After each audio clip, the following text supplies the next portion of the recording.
zuma ce in kin sha ki ban na sha. Zan so ki riƙon amana kar da na yau gudun gara. Soyayya ruwan zuma ce na sha to ka zo ka sha. Alkawarin ka ni na ɗauka ya zan rayu babu kai. Soyayyar ki ta shige ni ta bi jini na jijiya. Kin san ke nake maradi kar da ki sa na sha wuya. So wasu sun kira shi tsuntsu sai ki ce matashiya. Kin zama ni na zama ke dan tuntun rai ya kaddara. Na yi fice cikin masoya ni na samu adali. Yau a garin ka zan madubi kai magana a hankali. Ka yi fice cikin samari dan kai baka iskili.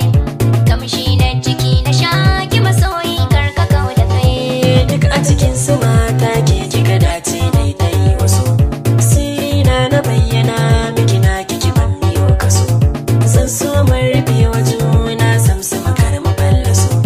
Mun hau tsaunuka na soyayya ta so mu gangara.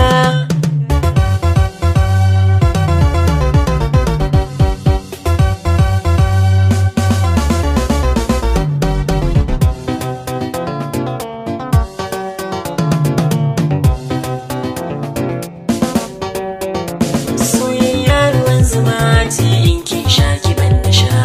Zan so ki riƙon amana kar da na yau gudun gara.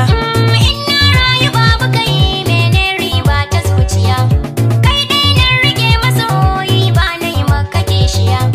Kai ne za ka zama amsa gun duka masu tambaya. Jigona na rayuwa ya zan in rayu babu kai. Ni ma ke nake muradi tilasa zana tattala. Ke dai ce cikin diban mata ki tafiya a hankula. Kin iya murmushi dariya in zaki karki kyalkyala. Yau kan na so na marza sun so kai na yaddira. Mai kushe da soyayya to ta shige jikin shi ba. Shi so na da wahala in baka yo dace da naka ba. Ni kuma gashi yanzu na dace ban ga gwani yana wa ba. Mai nutsuwa akwai kamala san baya jije da kai. Soyayya ruwan zuma ce in kin sha ki ban na sha.